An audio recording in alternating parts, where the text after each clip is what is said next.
ನಾಳೆ ಡಿಸೆಂಬರ್ 7ನೇ ತಾರೀಕು ಶನಿವಾರ ಬಹಳ ವಿಶೇಷವಾಗಿರುವ ಅತ್ಯಂತ ಶಕ್ತಿಶಾಲಿಯಾಗಿರುವ ಸುಬ್ರಹ್ಮಣ್ಯ ಷಷ್ಠಿ ಆಚರಿಸಲಾಗುತ್ತದೆ. ತಿಂಗಳಿಗೆ 2 ಷಷ್ಠಿಯಂತೆ ವರ್ಷದಲ್ಲಿ 24 ಷಷ್ಠಿಗಳು ಬರುತ್ತವೆ. ಅದರಲ್ಲಿ ಈ ಸುಬ್ರಹ್ಮಣ್ಯ ಷಷ್ಠಿ ತುಂಬಾನೇ ಮುಖ್ಯವಾಗಿದೆ. ಈ ದಿನ ಶ್ರದ್ಧಾ ಭಕ್ತಿಯಿಂದ ಸುಬ್ರಹ್ಮಣ್ಯ ದೇವರ ಆರಾಧನೆ ಮಾಡಿದರೆ ಖಂಡಿತವಾಗಿಯೂ ಅದಕ್ಕೆ ಫಲ ಸಿಕ್ಕೇ ಸಿಗುತ್ತದೆ. ಸುಬ್ರಹ್ಮಣ್ಯ ದೇವರಿಗೆ ಮೀಸಲಾಗಿರುವ ಈ ಷಷ್ಠಿಯ ದಿನ ಶ್ರದ್ಧಾ ಭಕ್ತಿಯಿಂದ ವಿಧಿವಿಧಾನಗಳಿಂದ ಪೂಜಿಸಿದರೆ ಸಕಲವೂ ಪ್ರಾಪ್ತಿಯಾಗುತ್ತದೆ ಎಂದು ಹೇಳುತ್ತಾರೆ. ಸುಬ್ರಹ್ಮಣ್ಯ ಷಷ್ಠಿಯನ್ನು ಸ್ಕಂದ ಷಷ್ಠಿ ಎಂದು ಹಾಗೂ ಶಿವನ ಮಗ ಕಾರ್ತಿಕೇಯ ಅಥವಾ ಸುಬ್ರಹ್ಮಣ್ಯ ಸ್ವಾಮಿಯು ಚಂಪಾ ಪುಷ್ಪಗಳನ್ನು ಇಷ್ಟಪಡುವ ಕಾರಣ ಈ ದಿನವನ್ನು ಸ್ಕಂದ ಷಷ್ಠಿಯಲ್ಲದೆ ಚಂಪಾ ಷಷ್ಠಿ ಎಂದು ಕೂಡ ಕರೆಯುತ್ತಾರೆ. ಒಂದು ವೇಳೆ ಹೊಸದಾಗಿ ಷಷ್ಠಿ ವ್ರತವನ್ನು ಪ್ರಾರಂಭಿಸುವವರು ಈ ಚಂಪಾ ಷಷ್ಠಿಯ ದಿನದಿಂದ ಪ್ರಾರಂಭಿಸಬಹುದು. ಷಷ್ಠಿ ವ್ರತವನ್ನು ಪ್ರಾರಂಭಿಸುವ ಮೊದಲು ಸಂಕಲ್ಪ ಮಾಡಿ, ಅಂದರೆ 5 ತಿಂಗಳು 9 ತಿಂಗಳು ಈ ರೀತಿ ಸಂಕಲ್ಪ ಮಾಡಿ ನಿಮ್ಮ ಮನಸ್ಸಿನಲ್ಲಿರುವ ಕೋರಿಕೆಯನ್ನು ಪ್ರಾರ್ಥಿಸಿ ಷಷ್ಠಿ ವ್ರತವನ್ನು ಪ್ರಾರಂಭಿಸಬೇಕು. ಸರ್ಪದೋಷ ಸಮಸ್ಯೆ ಇರುವವರು ಈ ದಿನ ಸುಬ್ರಹ್ಮಣ್ಯನನ್ನು ಆರಾಧಿಸಿದರೆ ಸರ್ಪದೋಷದಿಂದ ಮುಕ್ತರಾಗಬಹುದು. ಸುಬ್ರಹ್ಮಣ್ಯನ ಭಕ್ತರು ಆತನ ಜಪ ಅನುಷ್ಠಾನ ಮಾಡುತ್ತಾ ಸುಬ್ರಹ್ಮಣ್ಯ ಕ್ಷೇತ್ರಕ್ಕೆ ಭೇಟಿ ನೀಡಿ ವಿಶೇಷ ಪೂಜೆ ಮಾಡುತ್ತಾರೆ. ಈ ದಿನ ಸುಬ್ರಹ್ಮಣ್ಯ ದೇವಾಲಯದಲ್ಲಿ ಹೋಮ ಜಪಗಳ ಆಚರಣೆ ನಡೆಯುವುದು. ಅಂದರೆ ಬೇರೆ ದಿನಗಳಲ್ಲಿ ಮಾಡುವ ಜಪ ತಪ ಅನುಷ್ಠಾನ ಹೋಮ ಹವನಗಳಿಗೆ ಸಿಗುವ ಫಲಕ್ಕಿಂತ ಸುಬ್ರಹ್ಮಣ್ಯ ಷಷ್ಠಿಯ ದಿನ ಮಾಡುವ ಪೂಜೆ ಪುನಸ್ಕಾರಗಳಿಗೆ ದುಪ್ಪಟ್ಟು ಫಲ ಪ್ರಾಪ್ತಿಯಾಗುತ್ತದೆ. ಎಲ್ಲೆಲ್ಲಿ ಸುಬ್ರಹ್ಮಣ್ಯನ ದೇಗುಲಗಳಿರುತ್ತವೆಯೋ ಅಲ್ಲಿ ಚಂಪಾ ಷಷ್ಠಿಯಂದು ವಿಶೇಷ ಪೂಜೆಗಳನ್ನು ನಡೆಸಲಾಗುವುದು. ಈ ದಿನ ಇಷ್ಟಾರ್ಥಗಳು ಈಡೇರಲು ಭಕ್ತರು ಉಪವಾಸ ವ್ರತವಿದ್ದು ಅಶ್ವತ್ಥ ಕಟ್ಟೆಯ ಮೇಲೆ ಸುಬ್ರಹ್ಮಣ್ಯ ಸ್ವಾಮಿಯ ವಿಗ್ರಹವನ್ನಿಟ್ಟು ಆವಾಹನೆ ಮಾಡಿ ಹಾಲೆರೆದು ಅಭಿಷೇಕ ಮಾಡಿ ದೇವರಿಗೆ ನೈವೇದ್ಯ ಅರ್ಪಿಸಿ ಆಚರಣೆ ಮಾಡಲಾಗುವುದು. ಈ ದಿನ ಕುಕ್ಕೆ ಸುಬ್ರಹ್ಮಣ್ಯ ದೇವಾಲಯದಲ್ಲಿ ವಿಶೇಷ ಪೂಜೆ ಸಲ್ಲಿಸಲಾಗುವುದು. ಈ ದಿನ ಇಲ್ಲಿ ನಾಗಪೂಜೆ ಸಲ್ಲಿಸಲು ಸಾವಿರಾರು ಭಕ್ತರು ಆಗಮಿಸುತ್ತಾರೆ. ಹಾಗೆಯೇ ಈ ದಿನ ವಿಶೇಷವಾಗಿ ಹುತ್ತದ ಮಣ್ಣನ್ನು ಪ್ರಸಾದವಾಗಿ ನೀಡಲಾಗುವುದು. ಸರ್ಪದೋಷಕ್ಕೊಳಗಾದವರು ಕಂಕಣ ಭಾಗ್ಯಕ್ಕಾಗಿ ಕಾಯುತ್ತಿರುವವರು ಈ ದಿನದಂದು ಸುಬ್ರಹ್ಮಣ್ಯ ದೇವಾಲಯಕ್ಕೆ ಹೋಗಿ ಪ್ರಾರ್ಥಿಸಿ ಬರುತ್ತಾರೆ. ಷಷ್ಠಿಯ ದಿನ ಬೆಲ್ಲದ ಆರತಿ ಅಥವಾ ಬೆಲ್ಲದ ದೀಪಾರಾಧನೆ ಮಾಡಿದರೆ ಬಹಳ ಶ್ರೇಷ್ಠ. ಈ ದಿನ ಬೆಲ್ಲದ ದೀಪಾರಾಧನೆ ಮಾಡುವುದರಿಂದ ಶಿವ, ಪಾರ್ವತಿ, ಗಣೇಶ, ಸುಬ್ರಹ್ಮಣ್ಯ ಸ್ವಾಮಿ ಹೀಗೆ ಶಿವನ ಕುಟುಂಬದವರೆಲ್ಲರ ಆಶೀರ್ವಾದ ಅನುಗ್ರಹ ಪ್ರಾಪ್ತಿಯಾಗುತ್ತದೆ.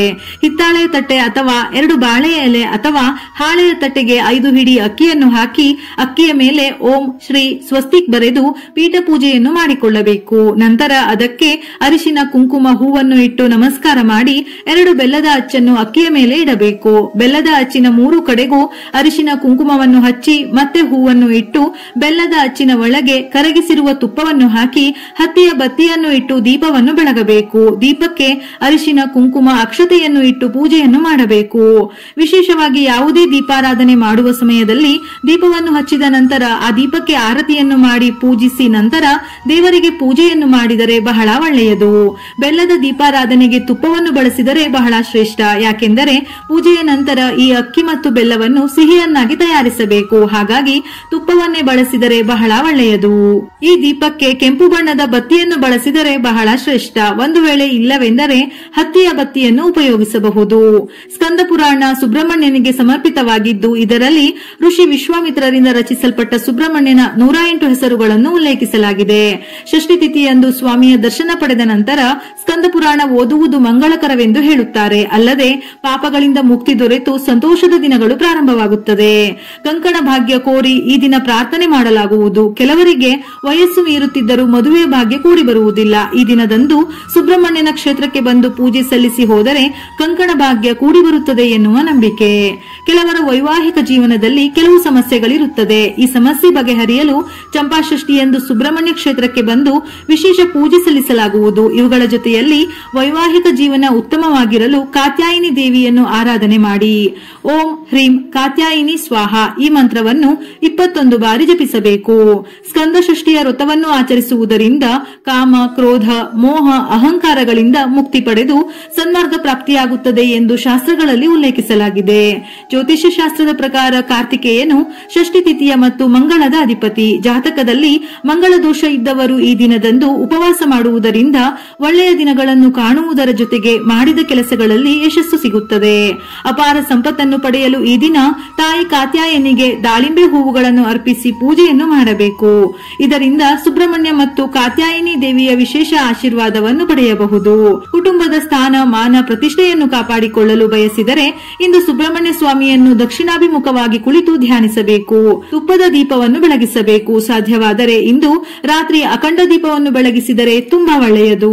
ನಿಮ್ಮ ಮಗುವಿನ ವೃತ್ತಿಯಲ್ಲಿ ಯಾವುದೇ ಸಮಸ್ಯೆಗಳಿದ್ದರೂ ಬಯಸಿದ ಯಶಸ್ಸನ್ನು ಪಡೆಯಲು ಈ ಷಷ್ಠಿಯ ದಿನ ಸುಬ್ರಹ್ಮಣ್ಯ ಸ್ವಾಮಿಗೆ ನವಿಲುಗರಿಗಳನ್ನು ಅರ್ಪಿಸಿ ಭಕ್ತಿಯಿಂದ ಪೂಜಿಸಬೇಕು.